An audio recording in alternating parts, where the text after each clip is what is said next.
Very good morning everybody. मेरा नाम मोहित त्यागी है, मैं दिल्ली से बिलोंग करता हूँ। और आज इस जिस शानदार सेशन को हम लोग करने वाले हैं वो बॉडी इम्यूनिटी के ऊपर है। चारों तरफ कैसा माहौल है। आज गवर्नमेंट ने सबने आपको इस बात के लिए अच्छी तरह से अवेयर कर दिया है कि बॉडी इम्यूनिटी क्या, इसकी इंपॉर्टेंस है। और आज वेस्टीज इसके बारे में पिछले 16 साल से काम कर रही है।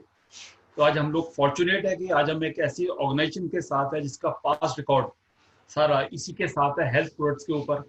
अगर कोई आपसे वेस्टीज की बात करता है तो वेस्टीज में आप क्या बोलते हो? वेस्टीज क्या है? Vestige is a wellness company. हमारी जो मीटिंग्स हैं उनका नाम भी CNT है, that stand for cellular nourishment therapy. तो आज इसी सीक्वेंस के अंदर आज हमारे पास पूरे वेल्थ के लिए, हेल्थ के लिए पूरी कंप्लीट रेंज है, स्पेक्ट्रम है। तो आज हम इसके अंदर जो एक टॉपिक हमने चूज किया, बॉडी इम्यूनिटी और हार्ट, ये एक मेजर चीजें हैं हमारे आसपास। हम अपने लिए, हमारे जितने भी नोन लोग हैं, जितने भी हमारे इन्फ्लुएंशियल सर्कल में लोग आते हैं, कहीं ना कहीं वो इन चीजों को लेकर सफर करते हैं। आज अगर हमें नॉलेज होगी, क्योंकि सारी चीजें किसकी हैं, the game of the knowledge only. हम लोग आपको कोई डॉक्टर नहीं बना रहे हैं, हम लोग भी डॉक्टर नहीं है, but we are from the wellness sector. हम लोगों को एक अच्छी हेल्थ के बारे में अवेयरनेस देते हैं। हम में से कोई भी एज ए कंपनी भी या कोई भी आपको इस बात के लिए क्लेम नहीं करता कि हम लोग डॉक्टर्स हैं।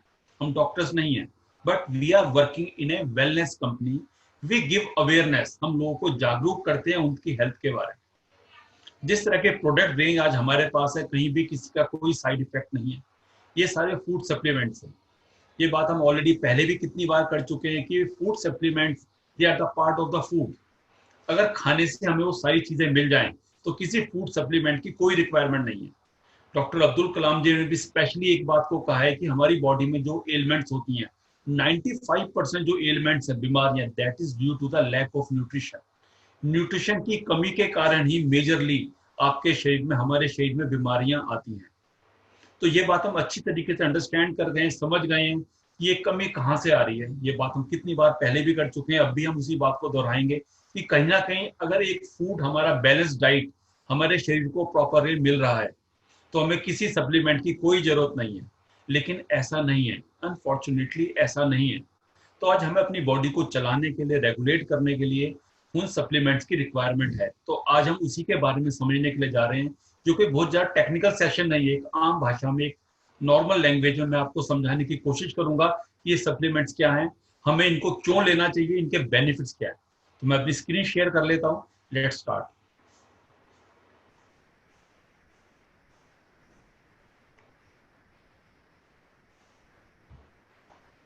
यस, आज हम स्टार्ट करने वाले हैं बॉडी इम्यूनिटी कि बॉडी इम्यूनिटी क्या है। आज इसके बारे में हम पूरा डिस्कशन करेंगे, बेसिक चीजें समझने की कोशिश करेंगे, क्योंकि चारों तरफ यही बात चल रही है, इम्यूनिटी इम्यूनिटी इम्यूनिटी। जिस तरह के पेंडेमिक के टाइम में हम लोग हैं, कोरोना ने चारों तरफ किस ढंग से आतंक मचा रखा है, आज उससे बचने के क्या तरीके हैं, ये तो एक हुई ये प्रेजेंट सिचुएशन। लेकिन इससे पहले भी अगर मैं 4 महीने पुरानी बात करूं, जब भी इम्यूनिटी उतनी ही इंपॉर्टेंट थी, उसका रोल उतना ही इंपॉर्टेंट था। और जो लोग हमारे साथ पुराने टाइम से काम कर रहे हैं वो इसकी इंपॉर्टेंस को अच्छी तरीके से जानते हैं। तो आज इसी को कैरी ऑन करेंगे, इसको थोड़ा समझने की कोशिश करेंगे इम्यूनिटी नाम की बला है क्या। देखिए, इम्यूनिटी सिस्टम एक हमारे बॉडी का सिस्टम है, एक एक हमारे जीने के लिए, हमारे सर्वाइव करने के लिए एक असेंशियल सिस्टम है। इम्यूनिटी के बिना, इम्यूनिटी सिस्टम के बिना हमारी बॉडी के ऊपर बैक्टीरिया, वायरस, कोई पैरासाइट, उन सबके हमले, उन सबके अटैक होने स्टार्ट हो जाएंगे। और वो किस तरीके से हमारी बॉडी पर अटैक करें, तरह तरह की रोग बीमारियां हमारी बॉडी को होती चली जाएंगी इस इम्यूनिटी सिस्टम के बिना। तो एक इम्यूनिटी सिस्टम हमारी बॉडी का एक अपने आप में डिफेंस सिस्टम है। अगर आप किसी भी कंट्री की बात करते हैं, कोई भी कंट्री अपने देश को बचाने के लिए, पूरे पूरे नेटवर्क को बचाने के लिए डिफेंस सिस्टम से इक्विप्ड हो जाता है कि कोई भी बाहर से कोई अटैक करता है तो उसका पूरा डिफेंस सिस्टम अपने आप ऑटो मोड पे चला जाता है। जैसे कोई बाहर की मिसाइल आती है तो वो ऑटो सिस्टम अपने आप ऑन हो जाता है और उस एनिमी की मिसाइल को अपने आप गिरा देता है। Exactly in the same way हमारी बॉडी को ऊपर वाले ने, भगवान ने हमें एक इम्यूनिटी सिस्टम दिया हुआ है जो कि अपने आप काम करता है, आपके सोचे बगैर। तो इस सिस्टम को चुस्त रखना, दुरुस्त रखना, ये हमारी रिस्पॉन्सिबिलिटी है। इसकी इंपॉर्टेंस को आज हम समझेंगे। नेक्स्ट स्लाइड पर आप जैसे देख पा रहे होंगे, ये एक इंपॉर्टेंट पार्ट्स है हमारी बॉडी के। आज हम इनको इस तरीके से थोड़ा सा समझेंगे कि हमारी बॉडी में ऐसे कौन कौन से रीजंस है जहां से हमारी बॉडी का इम्यून सिस्टम किस तरीके से पूरी बॉडी में फैला हुआ है, कहाँ से कौन से हमारी बॉडी पे पैथोजेंस आते हैं, कैसे अटैक करते हैं, और हमारी बॉडी के कौन कौन से पार्ट जो ऑलरेडी भगवान ने हमें दिए हैं, हमारी बॉडी का मैकेनिज्म बना रखा है। इसमें सबसे पहले लाइम्फ नोड्स हैं, ये सबसे ऊपर जो एक इम्यून सिस्टम का पार्ट है। जैसे ही कोई पैथोजन, कोई बैक्टीरिया, वायरस आता है, यहाँ से अपने आप ये एंटीबॉडीज रिलीज हो जाती है उस बैक्टीरिया को, उस वायरस को किल करने के लिए। नेक्स्ट हमारे पास रेस्पिरेटरी सिस्टम है, जो हमारा जो एयरवे पाइप है उसके अंदर जाकर यहाँ पे ये एक तरह की सीलिया, हमने 7th 8th के अंदर भी जो अपना रेस्पिरेटरी सिस्टम पढ़ा उसमें हमने इसके बारे में पढ़ा है। आज मैं थोड़ा सा आपको याद दिलाना चाहूंगा। एक सीलिया फाइन हेयर लाइन की छोटी सी प्रोजेक्शन है जो एयरवेज, यानी हवा जो सांस हम लेते हैं, ऑक्सीजन लेते हैं, वो हमारे लंग्स के अंदर जाती है। तो उसके बाद के म्यूकस के साथ में ये लिंक्ड है। आपने देखा होगा कि जब कभी भी कोई बैक्टीरिया, वायरस आता है, हमें छींक अपने आप आ जाती है। वो छींक का आना वो क्या है, वो इम्यून सिस्टम का रिस्पॉन्स करना है अपने आप ही। कोई भी चीज हमारे गले में फंस जाती है तो अपने आप ही अंदर से इरिटेशन होनी स्टार्ट हो जाती है, बॉडी अपने आप ही रिस्पॉन्ड आपको करने लगती है उस चीज को खत्म करने के लिए। इसके बाद हमारे पेट के साइड में एक छोटा सा ऑर्गन है, दैट्स, उसको हम लोग बोलते हैं स्प्लीन। स्प्लीन एक्चुअली करती क्या है कि हमारे बॉडी में जो खून, हमारा जो एक ब्लड है, उस ब्लड को वो फिल्टर करती है। उस ब्लड के अंदर जो भी डेड सेल्स हैं, जो भी सेल वहां पे खत्म हो चुके हैं, कोई बैक्टीरिया, वायरस अगर वहां पर है तो वो इसको फिल्टर करके वापस हार्ट को भेज देती है। ये छोटे छोटे पार्ट हैं जो बॉडी के अंदर लोकेटेड है। नेक्स्ट हेयर्स, हेयर भी एक बड़ा इंपॉर्टेंट रोल हमारी बॉडी में प्ले करते हैं। कई लोग समझते हैं कि बॉडी में हेयर्स की जरूरत क्या है, लेकिन ये मैकेनिज्म, ये वाला डिफेंस मैकेनिज्म हमें ऊपर वाले ने दिया हुआ है हमारे शरीर की रक्षा के लिए। वो भी एक काम हमारे इम्यून सिस्टम का करता है। यानी कि अगर बॉडी के ऊपर हल्का हल्का हेयर्स हैं तो वो हेयर क्या करते हैं, कोई भी बैक्टीरिया, कोई वायरस आपकी बॉडी के ऊपर आता है, वो डायरेक्टली आपकी स्किन को टच नहीं कर पाता, वो कहीं ना कहीं इन हेयर्स के ऊपर रह जाता है। तो आज हमने इसकी इंपॉर्टेंस को भी देखा कि वो छोटे छोटे हेयर्स, हमारी बॉडी के फाइन हेयर्स क्या काम कर रहे हैं। तो कहीं ना कहीं हमारी बॉडी को वो भी प्रोटेक्ट करने का काम कर रहे हैं। उसके बाद हमारा पेट है, उसके बाद हमारी हमारी इंटेस्टाइन है, इसके अंदर से हमारे एंटीबॉडीज बनती हैं। जो बैक्टीरिया, वायरस हमारे पेट में चला जाता है वो एकदम किल हो जाता है, क्योंकि हाइड्रोक्लोरिक एसिड हमारी बॉडी के अंदर, पेट के अंदर बनता है, जहां से हमारा डाइजेशन स्टार्ट होता है। तो ये सारी चीजें हैं जो मिला के पूरे इम्यून सिस्टम को बनाती है। एक कंप्लीट इन सब चीजों से मिलकर एक हमारा प्रतिरोधक क्षमता शरीर की वो बनती है। अब वो डिफरेंट डिफरेंट रीजंस भी होंगे जिसके कारण ये सिस्टम वीक हो जाता है। ये तो हर आदमी जो भी पैदा हुआ है उसके साथ ये सिस्टम आया। फिर हमारी बॉडी के अंदर, खून के अंदर व्हाइट ब्लड सेल्स होते हैं, जो कि जो भी कोई पैथोजन, कोई बैक्टीरिया, वायरस अटैक करता है तो वो सीधा स्ट्रिक्टली उसको किल करने के लिए अपने आप ही एक्टिवेट हो जाते हैं। तो ये इतना खूबसूरत सिस्टम हमें दिया गया है जो हमारी बॉडी में सबके शरीर में है। लेकिन अब ऐसे क्या रीजंस हैं कि जिसकी वजह से हम बार बार बीमार पड़ जाते हैं, बार बार हमें कोई ना कोई प्रॉब्लम होने लगती है। नेक्स्ट वो देखते हैं। तो उसमें जो सबसे बड़ा रीजन है वो किसका आता है, वो आता है स्ट्रेस का। अब स्ट्रेस का रीजन कैसे है इम्यूनिटी के साथ में, एक छोटे से एग्जांपल के साथ आपको मैं रिलेट कराना चाहूंगा कि आप कहीं पर किसी भी जगह पर आप जा रहे हैं, एकदम से कुत्ता पीछे से भौंकता है, एकदम से, आपको पता नहीं है, एकदम से आपकी बॉडी रिएक्ट करती है, एकदम पसीना पसीना आप हो जाते हो। अगर आप कोई स्नेक को, सांप को देख लेते हो, देखते के साथ ही आपकी बॉडी ने क्या रिएक्ट किया, एकदम से पसीने आने स्टार्ट हो जाते हैं। वो एकदम से एक एक्शन का होना, जबकि फिजिकल कुछ भी टच नहीं हुआ है, जस्ट आपने उस ऑब्जेक्ट को देखा है, या कोई खबर आपने ऐसी सुन ली जो अनवांटेड है, जो आपके लिए अच्छी नहीं है, उस खबर को सुनते के साथ ही, उस न्यूज को सुनते के साथ ही आपके पेट में एकदम गुड़गुड़ होनी स्टार्ट हो जाती है।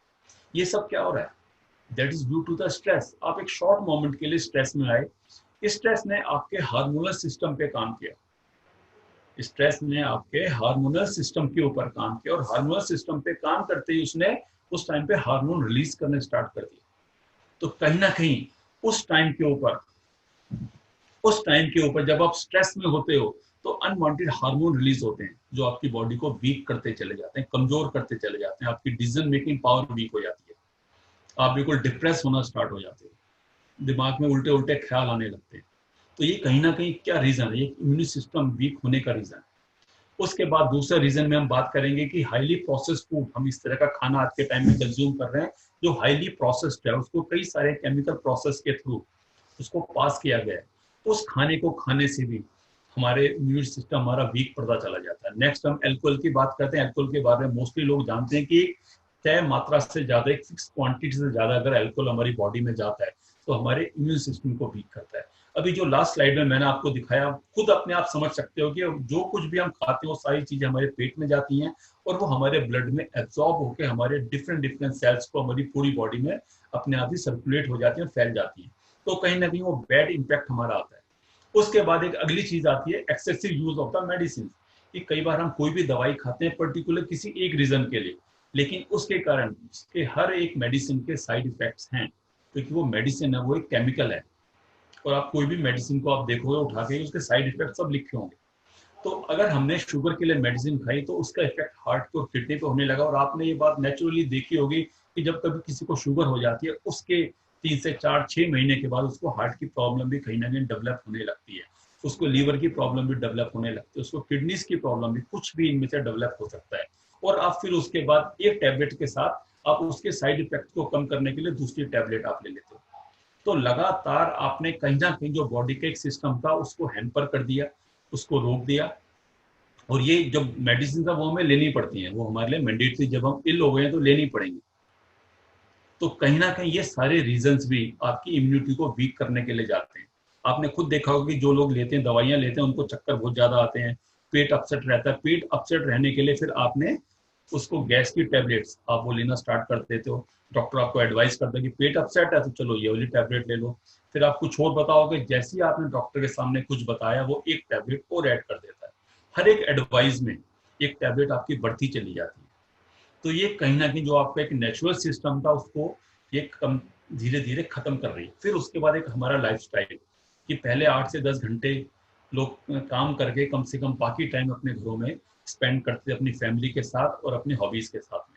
एक नॉर्मल टाइम लोगों के पास काफी होता था, लेकिन आज जिस तरह की स्ट्रेस में आज हम लोग जी रहे हैं, कि लाइफस्टाइल भी हमारे एक रिस्पॉन्सिबल है, कि बॉडी के मैकेनिज्म को ही हमने आज के टाइम में खराब कर दिया है। कि जो लोग रात को जॉब करते हैं तो बॉडी को तो ये पता है कि रात को सोना है, लेकिन आप अपना अगर कॉल सेंटर में आप काम करते हो या उसके बाद नाइट नाइट में काम करते हो, तो बॉडी को आप बायोलॉजिकली आप चेंज कर रहे हो जो उसके लिए नहीं बनी। तो वो लाइफस्टाइल से भी आपका इम्यून सिस्टम वीक होता चला जाता है। फिर उसके बाद पुअर ईटिंग हैबिट्स, कि आज हमें बिल्कुल प्रॉपर डाइट नहीं मिलती, हम लोग भाग रहे हैं भाग रहे हैं भाग रहे हैं 2 जून की रोटी के लिए, एक नॉर्मल बात करते हैं, लेकिन कहीं ना कहीं वो प्रॉपर खाना, वो न्यूट्रिशन हमारी बॉडी को नहीं जा रहा। और जो चीजें मिल भी रही हैं वो भी अपने आप में इतनी स्ट्रांग नहीं है, कहीं ना कहीं वो भी एडल्ट्रेटेड है, उनके अंदर मिलावट है, केमिकल्स, टॉक्सिन पीछे से ही ऐड होकर उसके अंदर आ रहे हैं। तो ये काम सोने पे सुहागा कर देते हैं कि जो सही खाना मिल भी रहा है वो भी एडल्ट्रेटेड है, उसके अंदर भी कोई ना कोई प्रॉब्लम है। तो वो न्यूट्रिशन प्रॉपर हमारी बॉडी को नहीं मिल रहा। तो ये बेसिक चीजें हैं जिसके कारण हमारी इम्यूनिटी वीक हो जाती है। तो आज हमने पिछले 2-3 स्लाइड्स में ये इस बात को जाना कि हमारी बॉडी की इम्यूनिटी क्या है, इम्यूनिटी के क्या रीजन है और किस तरीके से काम करती है। अब बात करते हैं कि ये तो सारी प्रॉब्लम्स की बात हो गई। हम लोग भी कहीं भी डिस्कशन करते हैं तो सबसे पहला पार्ट हमारा प्रॉब्लम का ही होता है कि प्रॉब्लम है क्या, क्योंकि जब तक प्रॉब्लम का नहीं पता होगा जब तक हम सॉल्यूशन पे कैसे जाएंगे। तो अब हम सॉल्यूशन की तरफ चलते हैं कि ये चीजें तो हैं, एग्जिस्ट करती हैं, नेक्स्ट अब व्हाट नेक्स्ट, अब नया क्या है, अब इसको चीज को मिनिमाइज कैसे करें। कोई भी चीज 100% खत्म नहीं होती, हम इसको मिनिमाइज कर सकते हैं, इसके इम्पैक्ट को कम कर सकते हैं। आज वो कौन सी चीजें हैं जिसके कारण हम इसके इम्पैक्ट को कम कर पाए। नेक्स्ट चलते हैं। अब हमारे पास एक सप्लीमेंट की रेंज है, उसमें जो सबसे पहला नाम आता है वो आता है स्पाइरुलिना। स्पाइरुलिना क्या है, आज हम इसके बारे में पढ़ेंगे। ये अपने आप में एक वंडरफुल चीज है, शानदार, जबरदस्त। आज इसके बारे में पूरे वर्ड क्या क्या कहता है, क्या क्या चीजें होती हैं, इतनी इंपॉर्टेंट चीज को देख कर भी समझ के भी हम लोग अभी तक समझ नहीं पाए। नेक्स्ट चलते हैं स्पाइरुलिना। स्पाइरुलिना क्या होती है, एक तरह का ये काई है, इसको बिल्कुल ये वाला ब्लू ग्रीन एल्गे एक तरह की काई है, इसको सुपर फूड कहा गया है। It's called as a super food. अब ये भी कब कहा गया, ये देखो, अब सुपर फूड तो कह दिया, लेकिन सुपर फूड की क्या डेफिनेशन है और क्या चीजें सुपर फूड में होनी चाहिए। 1974 में इसको WHO ने, वर्ल्ड हेल्थ ऑर्गेनाइजेशन ने और UN ने स्पेशली इसके ऊपर काम किया, इसको समझा और बोला गया it's a food for the future. आज इसके अंदर वो सारी चीजें अवेलेबल है, सारे इंग्रेडिएंट्स इसके अंदर अवेलेबल हैं जो एक सुपर फूड में होने चाहिए। यानी इतने सालों पहले इसको रिकॉग्नाइज कर लिया गया। अब इसमें वो चीजें ऐसी क्या हैं क्या खास चीजें हैं जिसके कारण इसको सुपर फूड का दर्जा मिला हुआ है। हम देखते हैं कि ये अपने आप में मिरेकुलस कैसे है। अगर एक नॉर्मली बात करते हैं, कुछ भी जानने बगैर, कि 1000 किलो फल और सब्जियां आप कंज्यूम करते हो या 1 किलो स्पैरुलिना, दोनों का न्यूट्रिशन बराबर है। ये स्टेटमेंट ही अपने आप में एक जबरदस्त स्टेटमेंट है कि 1000 किलो फल और सब्जियां डिफरेंट डिफरेंट तरह की, अलग अलग तरह की, और 1 किलो स्पैरुलिना, दोनों का न्यूट्रिशन बराबर आएगा। अब देखो, अब है नहीं अपने आप में वंडरफुल। आज इसका इम्पैक्ट कहाँ हुआ इसी स्टेटमेंट का, कि जो भी एक्स्ट्रा ऑर्डिनरी कंडीशन में काम करने के लिए जाते हैं, या वो एस्ट्रोनॉट्स हों या फिर पैरा कमांडोज हों, जो एक पर्टिकुलर टाइम के लिए, पर्टिकुलर टाइम फ्रेम के अंदर किसी ऑपरेशन को अंजाम देने के लिए जाते हैं, तो बहुत सारा खाना तो अपने साथ लेके जा नहीं सकते। या स्पोर्ट्समैन हो, एक शॉर्ट ड्यूरेशन के अंदर उनको अपनी परफॉर्मेंस देनी है, तो उस टाइम पे एनर्जी की बहुत ज्यादा रिक्वायरमेंट है, न्यूट्रिशन की बहुत ज्यादा रिक्वायरमेंट है पर्टिकुलर उस टाइम के ऊपर। तो ऐसी कंडीशन के अंदर ये सुपर फूड हमारा काम करता है। जब एस्ट्रोनॉट स्पेस में जाते हैं तो वो बहुत सारी चीजें लेके, वैरायटी ऑफ थिंग्स लेके नहीं जा सकते, लेकिन बॉडी को, शरीर को नहीं पता कि आप क्या है। मैं बार बार एक ही बात को कहता हूँ कि हमारा शरीर जो, वो सिर्फ क्या जानता है, वो एक साइंस की भाषा जानता है, वो एक केमिकल्स की भाषा जानता है। वो सिर्फ ये जानता है कि आपकी बॉडी को कार्बोहाइड्रेट्स चाहिए, न्यूट्रिशन के लिए कार्बोहाइड्रेट्स चाहिए, फैट्स चाहिए, वाइटामिन चाहिए, मिनरल्स चाहिए, भाई अमीनो एसिड चाहिए। जो बॉडी में अंदर डेवलप हो रहा है वो तो अंदर से अपने आप बनेगा, जो बाहर से लेना है वो लेना है। हमने अपने खानों को नाम दिया हुआ है कि भाई समोसा हम खा रहे हैं, टिक्की खा रहे हैं, फल खा रहे हैं, फिर पिज्जा खा रहे हैं, बर्गर खा रहे हैं। ये सारा स्वाद सिर्फ 1 इंच तक रह जाता है, जस्ट 1 इंच का स्वाद है। मैं इस बात को बार बार कहता हूँ कि मुंह में जाने के बाद, 1 इंच अंदर जाने के बाद स्वाद यहाँ तक आता है। उसके बाद फिर जो बॉडी के अंदर गया, वो शरीर उसको क्या देखेगा कि मेरे अंदर कार्बोहाइड्रेट कितना आया, मेरे अंदर प्रोटीन कितने आए, मेरे अंदर न्यूट्रिशन की वैल्यूज की कितनी है, क्योंकि बॉडी तो उसी से चलनी है ना। तो बॉडी हमारी जो भी कोई चीज खाने के अंदर जाती है, उसमें से अपने काम की चीजें ढूंढना स्टार्ट कर देती है, अपने चीजों को चलाने के लिए, जो उसके बिल्डिंग ब्लॉक्स हैं। तो आज ये हमारी रिस्पॉन्सिबिलिटी हो जाती है कि हम ऐसी चीजें कंज्यूम करें जो हमारी बॉडी के लिए बनी है। बच्चों, जैसी बात हमने लास्ट की प्रोसेस फूड की, प्रोसेस फूड में भी यही है। आज हमारी बॉडी को प्रोटीन चाहिए, यंग एज के अंदर प्रोटीन की रिक्वायरमेंट बहुत ज्यादा है, वो बिल्कुल बिल्डिंग ब्लॉक्स हैं, वो एमिनो एसिड्स हैं, वाइटामिन हैं, मिनरल्स हैं, हमारी बॉडी को वो चाहिए ना। लेकिन वो हमें कहीं ना कहीं हमारे खाने में है ही नहीं, या बहुत कम क्वांटिटी में।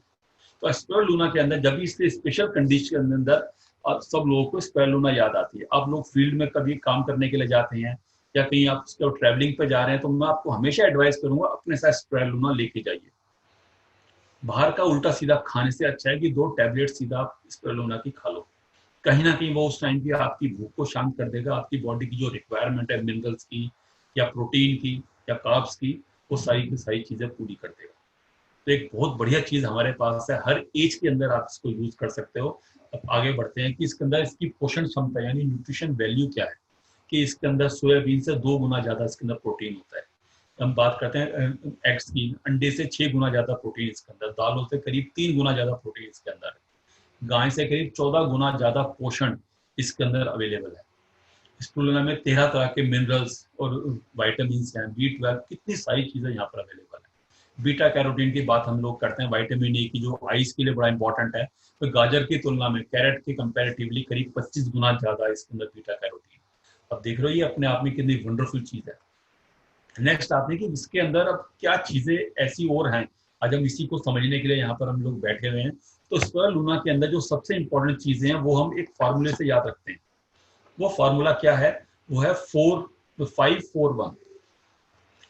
अब वो 541 क्या है? तो इसके अंदर 5 तरह के मेजर न्यूट्रिएंट्स हैं, 5 तरह के। याद करो, अब आप इस चीज को लिख भी सकते हो कि 5 मेजर न्यूट्रिएंट्स कौन कौन से हैं जो हमारी बॉडी को चाहिए। वो है proteins, fats, carbohydrates, vitamin and minerals. इसको मैंने बोला 5, यानी 5 तरह के इसके अंदर मेजर न्यूट्रिएंट्स हैं। मेजर, क्योंकि जो न्यूट्रिएंट्स है वो दो कैटेगरीज में आते हैं, मेजर और माइनर। तो मेजर वाली कैटेगरी में हमारे पास क्या आ गए? प्रोटीन्स इसके अंदर है, फैट्स इसके अंदर है, कार्बोहाइड्रेट्स हैं, वाइटामिन और मिनरल्स हैं। और वो भी कितने कितने, ये भी आप एक बार नोट कर लीजिए कि प्रोटीन की क्वांटिटी इसके अंदर अप्रोक्सीमेटली 60 से लेकर 70% के बीच के अंदर प्रोटीन होता है मेजरली। यानी कि आपने स्पिरुलिना को समझा, स्पिरुलिना में मेजरली क्या है? वो है प्रोटीन। तो प्रोटीन कितना है इसके अंदर? 60 से 70% प्रोटीन है। नेक्स्ट मैं कार्बोहाइड्रेट्स की बात करता हूँ, करीब अप्रोक्सीमेटली 15% इसके अंदर कार्बोहाइड्रेट्स है। हम फैट की बात भी कर लेते हैं, वो करीब 5 से 8%, 5 to 8% इसके अंदर फैट है। और उसके बाद वाइटामिन है करीब 1% के आसपास, 0.75%। इसके बाद 8% इसके अंदर जो स्मॉल जो मिनरल्स हैं वो इसके अंदर आ गए। जैसे कि मिनरल्स में क्या आ गया? आयरन, मैग्नीशियम, कैल्शियम, ठीक है, सेलेनियम, पोटेशियम, वो सारी चीजें। फिर हम 4 की बात करते हैं कि 4 इसके अंदर क्या है? 4 इसके अंदर है नेचुरल पिगमेंट्स। बड़ा इंपॉर्टेंट वर्ड है नेचुरल पिगमेंट्स, जिसके अंदर फाइकोसाइमिन, क्लोरोफिल, ज़ैंथोफिल और बीटा कैरोटीन, ये सारे नेचुरल पिगमेंट्स है, ये सारे एंटीऑक्सीडेंट्स हैं। और नेक्स्ट 1 की मैं बात करता हूँ कि लास्ट में 1 क्या है? It's a alkaline food. It's a alkaline food, बहुत इंपॉर्टेंट चीज है एल्कलाइन फूड। आज के टाइम में आपने ये बात चारों तरफ देखी भी होगी कि लोग बार बार कहते हैं कि alkaline diet, alkaline diet, alkaline diet. ऊपर वाले ने हमें एक मैकेनिज्म दिया है कि हमारा पेट है, एक से स्टमक है, स्टमक के अंदर हाइड्रोक्लोरिक एसिड बनता है, वो एसिड हमारे पेट में अपने आप रिलीज होता है। अब हमारी बॉडी अपने आप को बैलेंस करती है एसिडिक और उसके बाद बेसिक में। तो हमारी बॉडी चूंकि एसिडिक मीडियम में काम बहुत कम करती है और एल्कलाइन ज्यादा है, तो 80% जो हमारा खाना है वो हमारा खाना होना चाहिए alkaline. 80% part of our food should be alkaline. अब एल्कलाइन में क्या आती है? वेजिटेबल आ गई है, दूध आ गया, एल्गे आ गया, व्हाइट, और उसके बाद एग आ गए। और जब मैं एसिडिक खानों की बात करता हूँ कि जिससे वो चीजें मिलती हैं, तासीर उसकी कैसी है, तो उसके अंदर मीट आ गया, सी फूड आ गया, ग्रेन्स आ गया, एग यॉल्क, यानी कि उसका उसके बाद पीला हिस्सा। तो खाना जो हमारा, हमने बोला बैलेंस डाइट हमें खानी चाहिए, तो हमारे खाने की थाली, हमारी प्लेट ऐसी होनी चाहिए उसके अंदर से करीब 80% पोर्शन हमारा एल्कलाइन होना चाहिए और 20% पोर्शन हमारा एसिडिक होना चाहिए। जहां ये रेशो खराब हो जाती है वहीं से आपकी बॉडी के अंदर एलिमेंट होना स्टार्ट हो जाती है, कहीं ना कहीं प्रॉब्लम होनी स्टार्ट हो जाती है। तो सबसे इंपॉर्टेंट चीज आपने यहाँ पर देखी कि आज हमारी चीजों, क्योंकि इसमें क्या क्या चीजें हैं, तो आज हमने ये बात जाना कि हमारी बॉडी एल्कलाइन होनी चाहिए, हमारे खाने के अंदर एल्कलाइन कंटेंट ज्यादा होना चाहिए। और वो कितना होना चाहिए वो हमने देख लिया, 80-20 की रेशो है। 80% खाना हमें कैसा खाना चाहिए? एल्कलाइन खाना चाहिए। अब इसके बाद एक चीज निकल के और सामने आती है कि अगर स्पाइरुलिना के अंदर 80% एल्कलाइन है ये, यानी कि ये एक एल्कलाइन फूड है ये में, तो जिन लोगों को एसिडिटी ज्यादा होती है, अभी अपने आप ही सोल्यूशन आ गया। लोग यहाँ जानने के लिए बैठे हैं कि हमें किस प्रॉब्लम में क्या क्या देना है। तो पहली चीज यहाँ से निकल के सामने क्या आई? जो पहली चीज निकली वो ये निकली, जिन लोगों को हाइपर एसिडिटी है, जिन लोगों को हाइपर एसिडिटी है उनके लिए स्पिरुलिना बहुत ज्यादा सूट करेगी, बहुत अच्छे रिजल्ट उनको दे के आएगी स्पिरुलिना।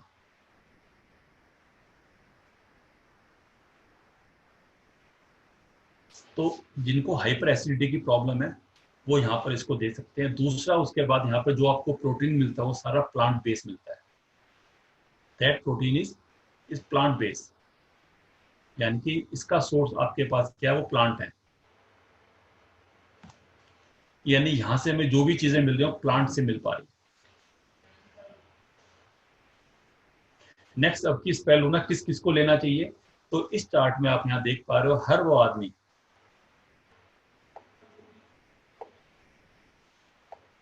जो इस चार्ट के अंदर आता है, teenagers, childrens, pregnant women, senior citizens, sport lovers, specially जो लोग वेजिटेरियंस हैं, वो लोग वेजिटेरियन खाने से सारी चीजें पूरी करते हैं, जिनका लाइफस्टाइल बहुत ज्यादा बिजी है, और वो रिकवरिंग पेशेंट। तो इसके अंदर तो सभी लोग आ गए ना, अलग अलग कैटेगरीज के अंदर। ये टीनेजर्स की बात करता हूँ, बच्चों की बात करता हूँ, इसको हम 8 साल से ऊपर बच्चों को दे सकते हैं। एक कैप्सूल सीधा खोलो, शहद के अंदर ऐड करो, आप सीधा कंज्यूम करा दो। यूएनओ ने स्पेशली इसके लिए ड्राइव चलाई है कि अफ्रीकन कंट्रीज कई सारी ऐसी हैं जहां पर मेल न्यूट्रिशन की मेजर प्रॉब्लम है। जिस तरीके से पल्स पोलियो प्रोग्राम हमारे इंडिया में चला है कि पोलियो को एलिमिनेट करने के लिए, खत्म करने के लिए, इसीलिए अफ्रीकन कंट्रीज में जहां मेल न्यूट्रिशन की मेजर प्रॉब्लम है वहां पर यूएनओ ने स्पिरुलिना ड्राइव चलाई है। स्पिरुलिना का सिरप बिल्कुल चम्मच से उन बच्चों को पिलाया जाता है, और ऐसा देखा गया कि अगर 90 दिन तक 1 ग्राम स्पिरुलिना रेगुलरली उनको दी गई तो उनके न्यूट्रिशन कंटेंट में, उनके शरीर के अंदर मेजर चेंज आए। ये ऑब्जर्वेशन है।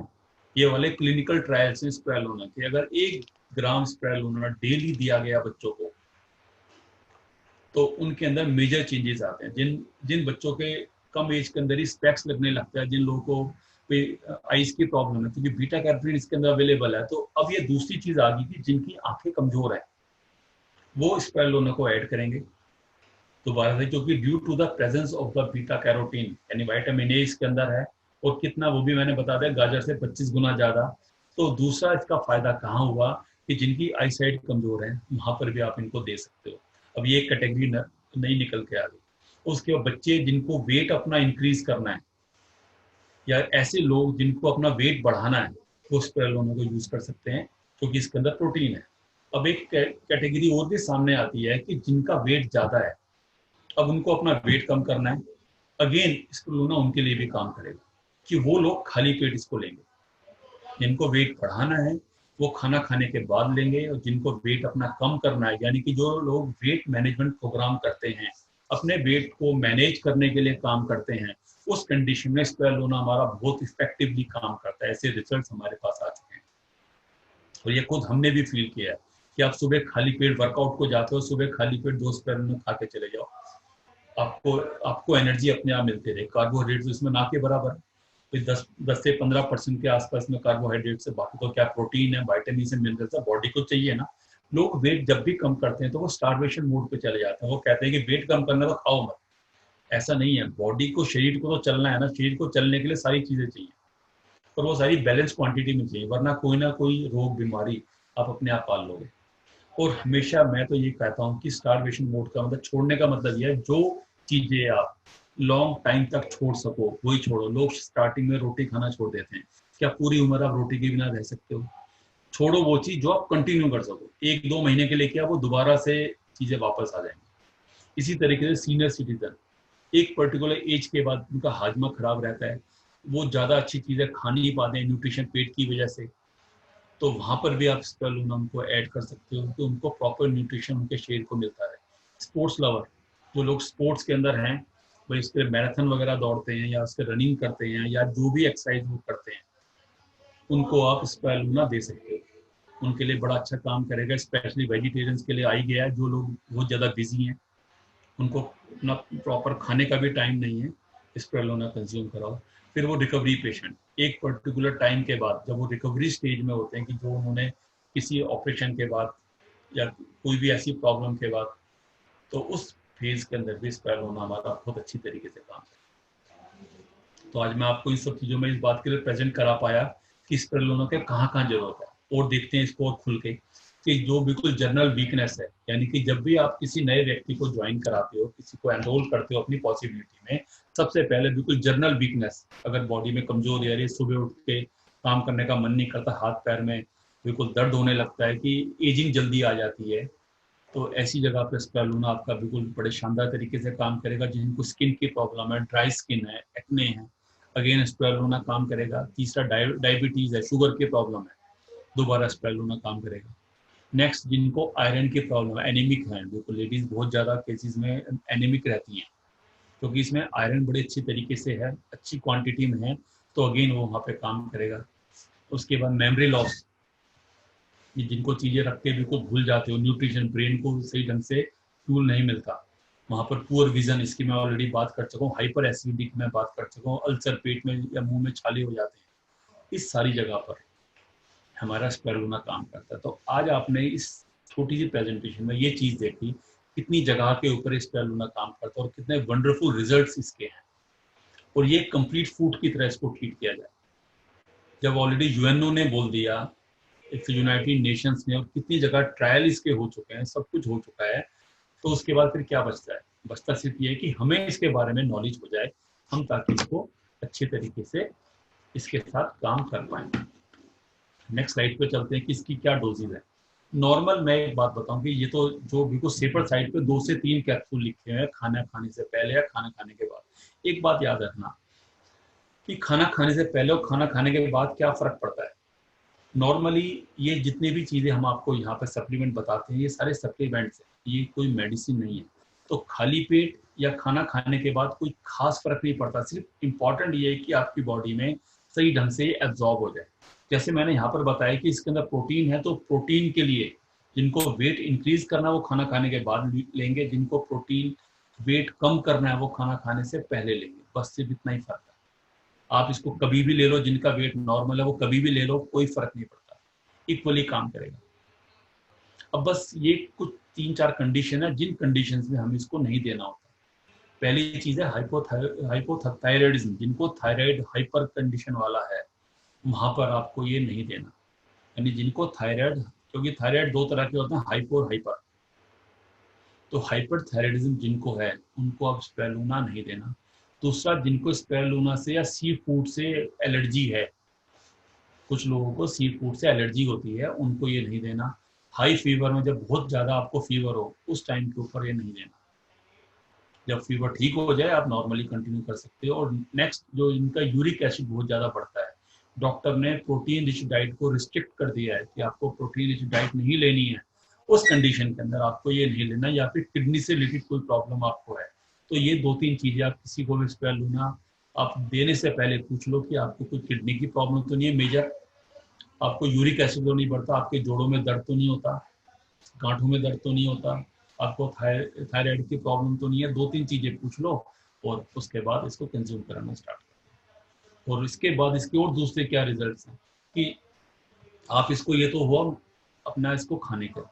अब इसके बाद स्किन की बात करते हैं कि कई सारे आज पार्लर्स के अंदर इसको एक फेस पैक की तरह भी यूज किया जाता है कि आप स्पिरुलिना को खोलो, उसके कैप्सूल को खोलो, उसमें शहद मिक्स करो और 2-3 चीजें ऐड करो। फेस पैक आपने कोई अपने घर में बना रखा है, उस फेस पैक के अंदर आप स्पिरुलिना को ऐड करो, उसके बाद फेस पे लगाओ। जो आपके फेस के ऊपर डेड स्किन है, जो आपके डेड सेल्स हैं, वो सारे बाहर निकल जाएंगे। बहुत ही अच्छे रिजल्ट ये आपको देके जाएगी। तो स्पिरुलिना के बारे में तो इतने कम टाइम में, मतलब मैं इतनी चीजें आपको बता पाऊंगा, वरना तो पूरा दिन लग जाएगा स्पिरुलिना के बारे में समझने में, पढ़ने में।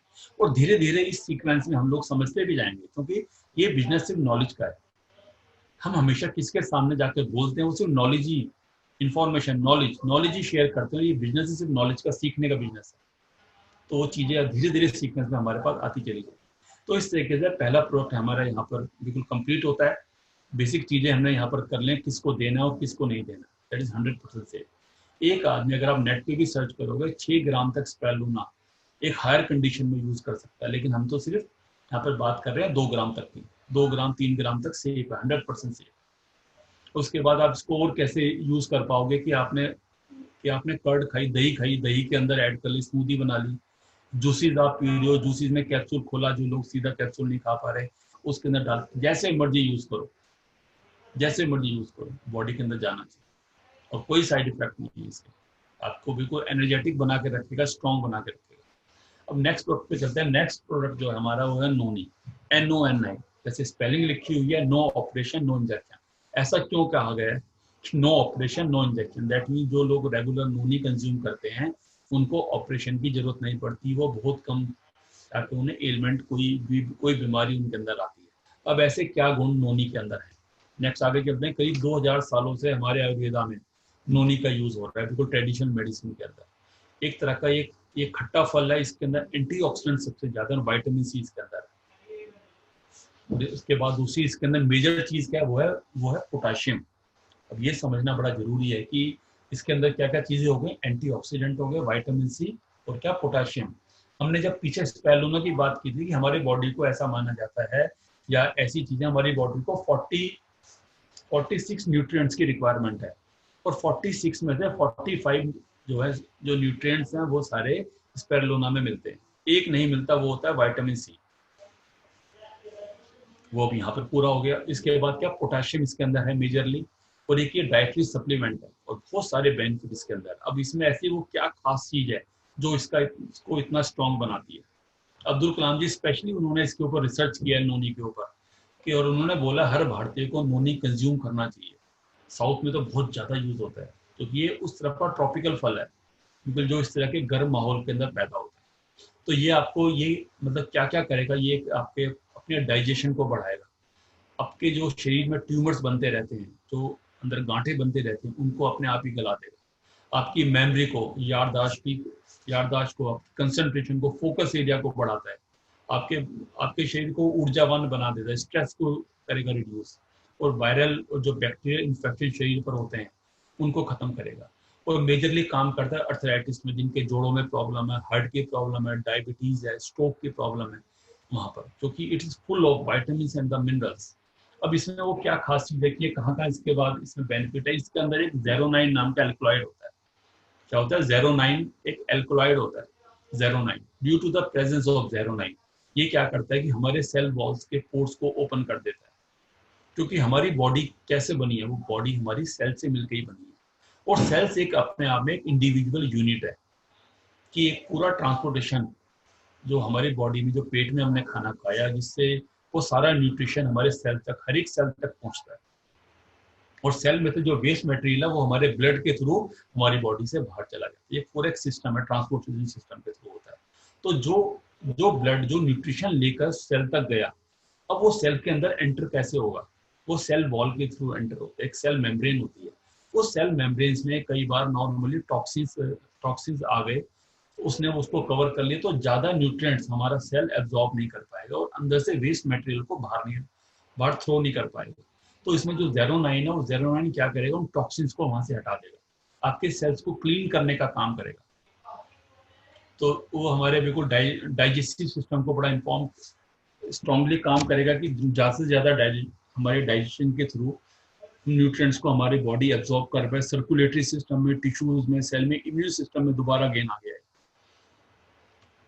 कि हमारी मेटाबॉलिक एक्टिविटी को फास्ट कर देगा, कि जिससे हमारी बॉडी के अंदर एनर्जी और वाइटलिटी लगातार बनी रहेगी। स्किन हेयर के लिए बहुत अच्छा है।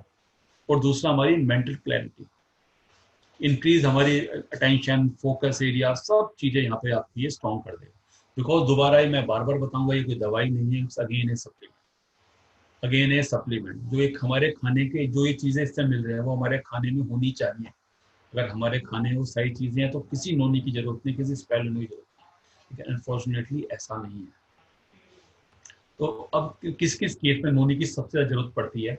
अर्थराइटिस। अब इस बात को आप नोट कर सकते हो कि ये सारी प्रॉब्लम्स है। अगर आप अपने आसपास जाते हो, जिन लोगों को इस तरह की कोई प्रॉब्लम है, वहां पर आप नोनी उनको आप दे सकते हो, एडवाइस कर सकते हो कि अर्थराइटिस की प्रॉब्लम है, जो की दिक्कत है, स्टिफनेस है, अस्थमा की प्रॉब्लम है, अस्थमा में बहुत अच्छा काम करता है, कोई स्किन की प्रॉब्लम है, सोराइसिस, एक्जिमा, एक्ने है, हड्डियां टूट गई हैं, उस टाइम के ऊपर उनका ट्रीटमेंट चल रहा है, रिकवरी फेस है। और उसके बाद ये कैंसर में भी बड़ा अच्छा काम करता है, क्योंकि इम्यून सिस्टम पे काम करता है। जितना इम्यून सिस्टम आपका स्ट्रांग होगा, उतना ही ज्यादा आपको आपको कोई एलिमेंट, कोई भी बीमारी आपके पास नहीं आएगी। हेयर लॉस में अगेन इट्स वर्क्स। भाई जिनका बीपी हाई रहता है, माइग्रेन की प्रॉब्लम है, बहुत सारे लोग पूछते हैं सर माइग्रेन में क्या देना है, तो आपको यहाँ पर नोनी जरूर देना है। फिर उसके बाद कॉन्स्टिपेशन की प्रॉब्लम बहुत सारे लोगों में रहती है, कि वो डायरिया हो गया, कोई इन्फेक्शन की कोई प्रॉब्लम है, कोई ट्यूमर्स की प्रॉब्लम है, मेंस्ट्रुअल क्लैम्प्स हैं, टूथ एक यानी गम की प्रॉब्लम्स है। इस सारी प्रॉब्लम्स में नोनी दिया जाता है। अब आप यहाँ से ये बात समझ सकते हो कि कितनी सारी चीजें हैं कि जिसके अंदर वो नोनी के देने से इम्प्रूवमेंट होती है। हम हमेशा एक बात कहते हैं, कभी भी एक बात याद रखना, किसी को कभी क्लेम मत करना कि 100% ठीक होगा। क्योंकि अगर मैं आपसे कहूँ कि आपको बोला गया बादाम खाओ, बादाम खाने से शरीर अच्छा रहता है, तो क्या आपने कभी बादाम को वाले को या काजू को बोला जिससे काजू बादाम आपने ड्राई फ्रूट्स लिए हैं कि आपने तो कहा था बहुत अच्छा हुआ, ये तो हुआ ही नहीं? बिकॉज उसके अंदर जो चीजें हैं, कंटेंट हैं, वो हमारी बॉडी के लिए बेनिफिशियल है। तो इसलिए हम हमेशा यहाँ पर एक वर्डिंग यूज करते हैं कि बड़े अच्छे रिजल्ट देखे गए हैं और वाकई ही बड़े अच्छे फायदे हुए हैं लोगों को, और बहुत सारी प्रॉब्लम में इनका फायदा हुआ है। लेकिन कभी भी क्लेम वाली लैंग्वेज आप मत करना, क्योंकि हम लोग डॉक्टर नहीं है। और बल्कि डॉक्टर भी कभी क्लेम नहीं करता कि कभी आप डॉक्टर के पास किसी एलिमेंट के लिए जाओ, वो आपको मेडिसिन लिख के देगा कि 1 हफ्ते तक खाओ, 1 हफ्ते में कोई बेनिफिट नहीं हुआ या इंप्रूवमेंट नहीं हुआ तो अगली बार उस मेडिसिन को चेंज कर देगा। जब वो तक क्लेम नहीं करता, और हम लोग क्या करने लगते हैं, 100% अब तो तूने नोनी खा लिया तो तेरे जोड़ों की प्रॉब्लम बिल्कुल ही खत्म हो जाएगी। इसलिए ऐसी लैंग्वेज कोई यूज मत करना। ज्यादातर केसेस में प्रॉब्लम भी सिर्फ ये आती है कि लोग ऐसे बोलने लग जाते हैं कि 100% ठीक हो जाएगा, अब तुझे कोई समस्या नहीं होने वाली, तो वहीं वो चीजें गलत हो जाती हैं। तो जैसे जिस तरीके से दिया गया उसी तरीके से हम समझे। अब इसके बाद डोजेस की बात हम करते हैं कि इसको कैसे यूज करना है। नोनी क्योंकि हमारे सेल्स पे डायरेक्टली काम करता है, तो इसको अगर आप खाली पेट दोगे बहुत अच्छा काम करेगा ये। और शुरू के अंदर कैसे स्टार्ट कराना है कि आपको स्टार्टिंग के अंदर खाना खाने से आधा घंटा पहले 5 दिन तक आपको ये वो देना नूनी, वो 2 दिन का रेस्ट देना। ऐसा क्यों कहा गया? क्योंकि आपके सेल्स पे काम करेगा, आपके सेल्स में से गंदगी निकाले, कुछ इंप्रूवमेंट रिएक्शन आपकी बॉडी में हो सकते हैं। इसी तरीके से 2 कैप्सूल फिर आप लगातार 5 दिन तक दोगे, फिर उसके बाद 2 दिन का रेस्ट कराओगे। कुछ लोगों के अंदर इंप्रूवमेंट रिएक्शन आपको दिखाई देंगे, कुछ में दिखाई नहीं देंगे। तो क्योंकि नोनी को बॉडी में एब्जॉर्ब होना धीरे धीरे हमारे सेल्स के पास जाके इसको काम करना है, तो वो टाइम इसको हमें चाहिए। तो 2 हफ्ते तक तो आपको इसी तरह चलना है। उसके बाद ये ऐसे लोगों को नहीं देना है जिनको डॉक्टर ने पोटेशियम रिच डाइट के लिए मना किया हुआ है कि उनके खाने में पोटेशियम नहीं देना। ऐसे लोगों को नोनी नहीं देना कि जिनकी डाइट में हमने उस डॉक्टर ने पोटेशियम को रिस्ट्रिक्ट किया हुआ है। क्योंकि होता क्या, किडनी प्रॉब्लम वगैरह जहाँ जहाँ पर होती हैं वहाँ पर भी नोनी नहीं देना। या आप किसी से पूछ लेना जिसको भी आप नोनी देते हो, आपको किडनी की सीवियर प्रॉब्लम तो नहीं, उस जगह पर नोनी आपको नहीं देना। ये कुछ रिस्ट्रिक्शंस है। और शुरू में नोनी मोस्टली लोगों को सूट कर जाता है, कुछ लोगों को सूट नहीं करता है, कोई बात नहीं, वो इम्प्रूवमेंट रिएक्शन। और इसके लिए ऐसा भी बताया जाता है कि आपने कोई 5 दिन तक देना है। अगर कैप्सूल नहीं भी लिया, कैप्सूल घोल के आपने पानी के अंदर डाल लिया, 1 गिलास पानी के अंदर, उस पानी को धीरे धीरे कंज्यूम कर लिया, तो भी नोनी आपके पेट में चला जाएगा। ये भी एक तरीका है कि कैप्सूल खाने के बजाय अगर आपने 2 गिलास पानी ले लिया, 2 गिलास पानी में 2 कैप्सूल नोनी के डाल लिए, शाम तक उस पानी को धीरे धीरे पी के आपने खत्म कर दिया, तो भी नोनी आपकी बॉडी में चला जाएगा। ऐसा भी एक तरीका है। कई लोग क्योंकि स्टार्टिंग में शिकायत करते हैं, सर हमें तो सूट ही नहीं किया, ये हो गया और वो हो गया। होता कुछ नहीं है, वो सिर्फ इम्प्रूवमेंट रिएक्शन है। बॉडी के अंदर एक चीज जा रही है, क्लींजिंग एक्शन स्टार्ट हो गया है, साइड इफेक्ट कोई नहीं है, इस वाली बात से घबराना मत। नेक्स्ट प्रोडक्ट की तरफ हम चलते हैं। जो हमारा तीसरा प्रोडक्ट है वो है एलोवेरा। एलोवेरा के बारे में करीब 2000 सालों से ट्रेडिशनल मेडिसिन के अंदर मेजरली ये यूज हो रहा है। इसका जो सबसे बड़ा इफेक्ट है, सबसे बड़ा इफेक्ट है वो है सूदिंग इफेक्ट, ठंडा होता है शरीर की। जो हमारे हमारे जो हमारा जो पाचन तंत्र है, डाइजेस्टिव सिस्टम है, उसके लिए उसको स्टिमुलेट करता है। अब जिन लोगों को पेट से रिलेटेड जो प्रॉब्लम है, इसको याद करने का तरीका ही सिर्फ ये है कि जिनको पेट से रिलेटेड जो प्रॉब्लम है, आप उनको आंख बंद करके एलोवेरा दे सकते हो।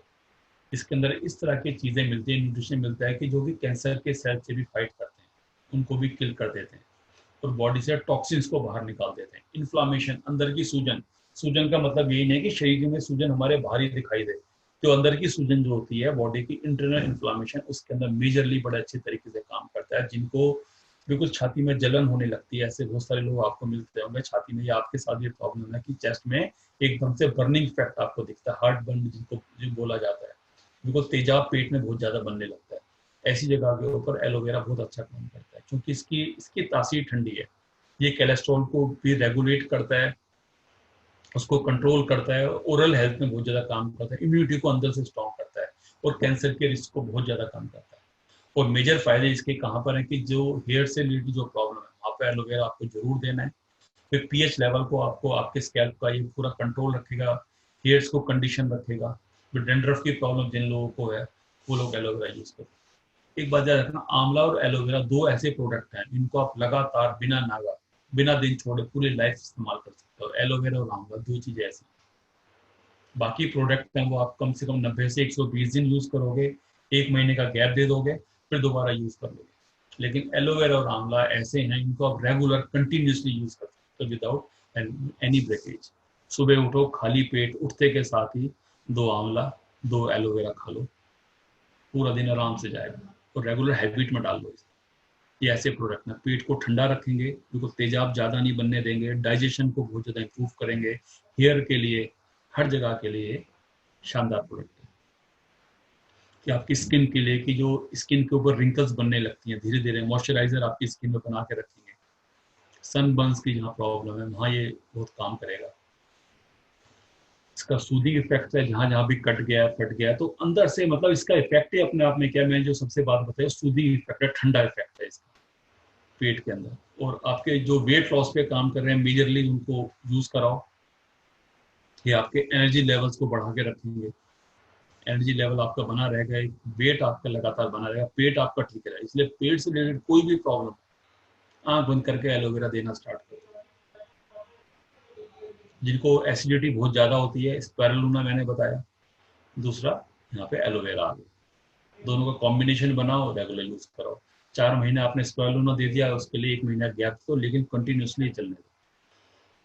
लोगों के साथ ज़्यादा तक प्रॉब्लम क्या होती है कि लोग ज़्यादा लंबे टाइम तक कंटिन्यू नहीं रह पाते।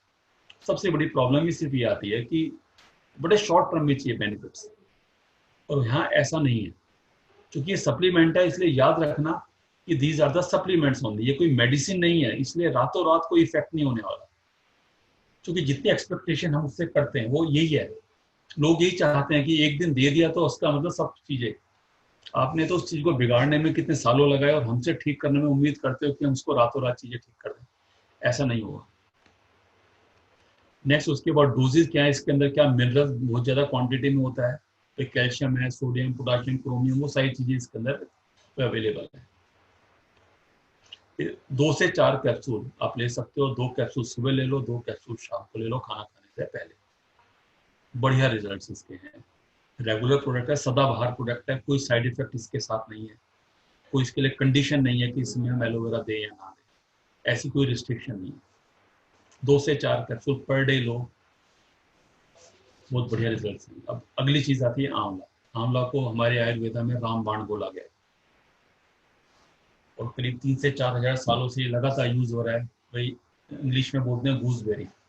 मेजर सोर्स है विटामिन सी का, और कैल्शियम, फास्फोरस, आयरन इसके अंदर बहुत ज्यादा है। जब भी आंवले के अंदर आयरन बहुत ज्यादा होता है, जब भी आपने देखा होगा कि आंवला बड़ी जल्दी काला पड़ जाता है अगर आप इसको खुला छोड़ दो। इसलिए हेयर के अंदर भी जो लोग अपने अपने बालों को धोने के लिए आंवला यूज करते हैं, तो आंवला का जो चूर्ण होता है जो, वो भी काले काले रंग का होता है, क्योंकि उसमें आयरन की प्रेजेंस ज्यादा होती है, और एंटीऑक्सीडेंट इसके अंदर सबसे ज्यादा होते हैं। Excellent source of the vitamin C, जो आपके वाइट ब्लड सेल्स की हेल्प करता है। वाइट ब्लड सेल्स ही हमारे इन्फेक्शन को रोकने के लिए काम करते हैं। जो इस टाइम का फेज चल रहा है ये कोरोना का, तो ये सारे प्रोडक्ट बॉडी इम्यूनिटी के लिए है। ग्रेट सोर्स ऑफ एंटीऑक्सीडेंट, कि बिल्कुल इसको देखा गया है, इसके अंदर पॉलीफिनॉल्स इसके अंदर है, जो कि एंटीऑक्सीडेंट बॉडी के अंदर बनाते हैं, जो हार्मफुल फ्री रेडिकल्स हैं उनसे हमारे शरीर की रक्षा करते हैं, और दोबारा पेट के लिए ठंडा होता है। आंवला, एलोवेरा, 2 चीज मैं आपको ऐसी बता रहा हूँ, रेगुलर कंटिन्यूसली किसी को भी दे सकते हो। पेट से रिलेटेड कोई प्रॉब्लम नहीं होगी या कम से कम होगी। ये हाइपर एसिडिटी में फिर दोबारा काम करता है, कि हाइपर एसिडिटी को कंट्रोल करता है। तो जो पेट से रिलेटेड जिनके प्रॉब्लम है, स्पाइरुलिना हो गया, आंवला हो गया, एलोवेरा, ये प्रोडक्ट हो। उसके बाद लीवर को मजबूत करेगा, टॉक्सिन्स को बॉडी से बाहर निकालेगा आंवला। और एक ये क्या कूलिंग एजेंट है, मतलब समर सीजन के अंदर जब बहुत ज्यादा गर्मियां होती है, इसलिए आंवला बिल्कुल गर्म देशों में, मतलब गर्म एरियाज के अंदर, राजस्थान में आंवला बहुत ज्यादा होता है। उसका रीजन भी सिर्फ यही है कि इसका कूलिंग इफेक्ट है, कि बस समर सीजन में आप लोगे, आपके शरीर को बिल्कुल ठंडा रखेगा।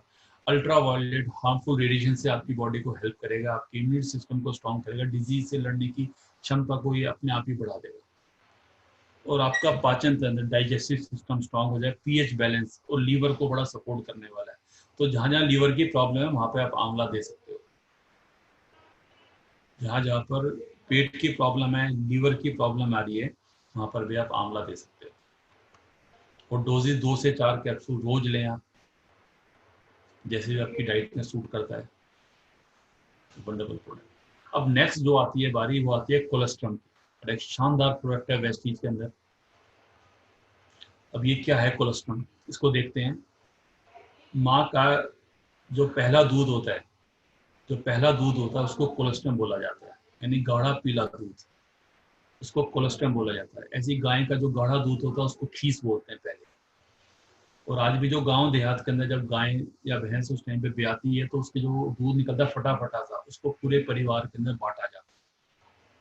उसका इंपॉर्टेंट ये है कि उसमें सबसे ज्यादा एंटीबॉडीज होती है। एक बात याद रखना, जिस टाइम पे बच्चा पैदा होता है उस टाइम पे उसका शरीर बहुत ज्यादा कमजोर होता है। जब तक वो माँ के पेट में था वो सेफ था, लेकिन जैसे ही बाहर आया, बाहर आते के साथ ही वायरस, बैक्टीरिया एकदम से उसके ऊपर हमला करते हैं, अटैक करते हैं। ये पहला स्टेप। अब ये नेचर ने हमें ये गॉड गिफ्ट किया हुआ है, ये वाला प्रकृति ने, नेचर ने एक गॉड गिफ्ट दिया हुआ है, कि जैसे ही बच्चा पैदा होता है उसके ऊपर वायरस, बैक्टीरिया का इफेक्ट सबसे ज्यादा होता है।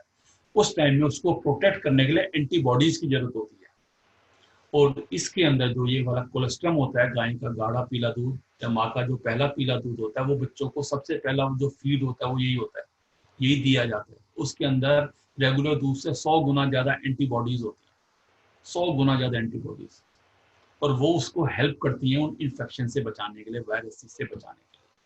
तो यहाँ पर हम सीधी बात ये मान सकते हैं कि इसके अंदर जहां जहां पर भी बॉडी की इम्यूनिटी के अंदर वायरस की, बैक्टीरिया की जहां भी बात आती है, वहां कोलेस्ट्रम काम करने वाला है, वहां ये कोलेस्ट्रम आपका काम करने वाला है। क्यों? तो due to the heavy presence of the antibodies, सबसे ज्यादा एंटीबॉडीज इसके अंदर है। इसमें इम्यून यानी कि इसमें 37 स्पेसिफिक इम्यून फैक्टर्स है, यानी बॉडी इम्यूनिटी बढ़ाने वाली जो चीजें वो इसके अंदर है। 8 तरह के ग्रोथ हार्मोन्स इसके अंदर अवेलेबल है, मेजर माइनर विटामिन मिनरल सब चीजें इसके अंदर अवेलेबल है। मैं इसको हमेशा सबसे शानदार प्रोडक्ट आपको बताता हूँ, जिसको भी भाई कुछ लोग ऐसे हैं जैसे वेदर चेंज होता है उनको इम्यूनिटी की प्रॉब्लम, खांसी उन्हें लगती है, जुकाम होने लगता है, जैसे वेदर चेंज होगा एकदम 100% सेफ है। 4 साल से ऊपर के बच्चे को आप दे सकते हो कि कैप्सूल को खोलो, दूध में मिक्स करो और उसको पिला दो, 100% सेफ है। स्किन की प्रॉब्लम किसी को है उनको आप दे दो, खांसी जुकाम किसको बहुत ज्यादा रहता है आप दो कोलेस्ट्रॉल। कितनी मेजर जगहों पर ये काम करता है, आज के टाइम में भी कितना मेजर काम कर रहा है। क्योंकि ये तो एग्जैक्टली एंटीबॉडीज के लिए काम कर रहे हैं, एग्जैक्टली एंटीबॉडीज के लिए काम कर रहा है। ग्रोथ हार्मोन इसके अंदर अवेलेबल है, मेजर माइनर सारे विटामिन मिनरल्स के अंदर अवेलेबल है। बिल्कुल आप अपने बच्चों का वो चाहते हो, ग्रोथ चाहते हो, उसके लिए क्या क्या पैसा खर्च नहीं करते, टीवी पे लगातार ऐड आते रहते हैं, तो कहीं ना कहीं वो इफेक्ट हमारी बॉडी पे जा रहा है। आज हमारे पास इतना शानदार प्रोडक्ट है, बच्चों को रेगुलर दो इसे, दूध में खोलो कि कैप्सूल को उसको डालो, अगर वो कैप्सूल नहीं खा सकता 4 साल से ऊपर के बच्चे को 100% दे सकते हो, 100% सेफ है, इतना सेफ है। ओल्ड एज में जो लोग हैं कोई ना कोई प्रॉब्लम उनको होती रहती है, आप उनके साथ रेगुलर रखो, 1 कैप्सूल सुबह 1 कैप्सूल शाम को, 2 कैप्सूल दिन में करो। अगर प्रॉब्लम ज्यादा है तो एक दिन में 3 भी दे सकते हो, कोई दिक्कत नहीं है। प्योर बिल्कुल सेफेस्ट प्रोडक्ट है, कहीं कोई साइड इफेक्ट नहीं है।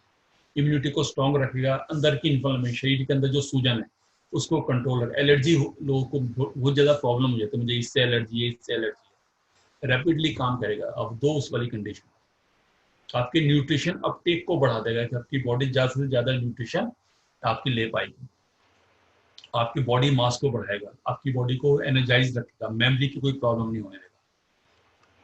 2 से 4 कैप्सूल आप इसके यहाँ ले सकते हो।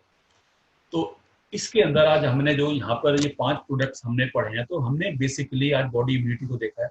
अब लास्ट हमने बेसिक सी इंफॉर्मेशन आपको दी, तो मैं उम्मीद करता हूँ कि आपने इसको बड़े अच्छे तरीके से समझा होगा। बिल्कुल थैंक यू सो मच आपका। और अभी बिल्कुल नेक्स्ट संडे हम आएंगे किसी बिल्कुल नए टॉपिक के साथ, और इसी तरीके से धीरे धीरे हम अपने नॉलेज को अपडेट करते रहेंगे। आज जो मैंने आपको इन्फॉर्मेशन दी, बेसिक इन्फॉर्मेशन दी, यानी एक तरीके से मैंने टेक्स्ट बुक आपको पढ़ाई, आपको सिलेबस का पता चला। अब इन डेप्थ जो आप जानना चाहते हैं तो उसके लिए आप गाइड यूज कर सकते हैं, और कोई चीज आपको इन्फॉर्मेशन यूट्यूब आज के टाइम में अवेलेबल है, और अपने अपने हिसाब से आप डिस्कवर कर सकते हैं कि आपको क्या चाहिए। और बेसिक नॉलेज मैंने आपके साथ शेयर किया। Thank you so much. Thank you so much.